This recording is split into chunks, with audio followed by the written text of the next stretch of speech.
In the Democratic Republic of Congo, the eastern city of Goma has returned to some normalcy on Monday after the M23 rebels pulled its fighters out of the North Kivu provincial capital on Saturday. Government forces have reportedly re-established control over the city of 1 million people, but a senior government official says the insurgents, who are only a few kilometers away, still pose a threat. The M23 rebels, who have withdrawn from Goma, were waiting for a 48-hour deadline to expire today before deciding if they will retake the city.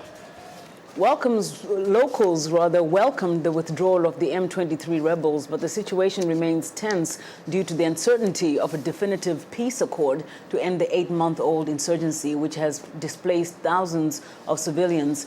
There are also fears that the rebels' exit, if it holds, will leave behind a security vacuum. VOA East Africa correspondent Gabe Joselow is in Goma and has this report. But even though the fighting has ended and the dead have been buried, insecurity is expected to remain a challenge. When M23 took control of Goma, DRC Security forces fled, including the guards at this prison.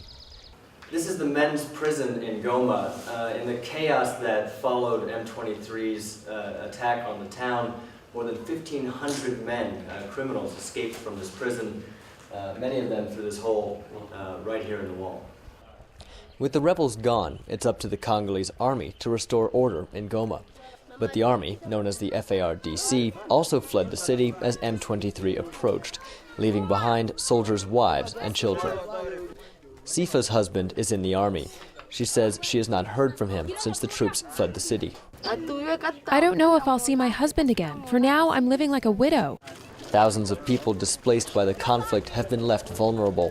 Many at the Murunga IDP camp outside Goma have had to relocate 2 or 3 times in the past year. They worry that conflict could break out again. Sirie Nafanjala is one of those starting over. He's weatherproofing his new home. His last home was ransacked by retreating FARDC soldiers. Life was hard here before, but then later, some came in and started helping us, and we started living nicely. But then the war came and things changed again. So that's how we are living here. Aid workers are concerned that if the conflict returns, conditions could become even worse and access to those in need impossible. Grace Tang is with the medical aid group Médecins Sans Frontières, or Doctors Without Borders.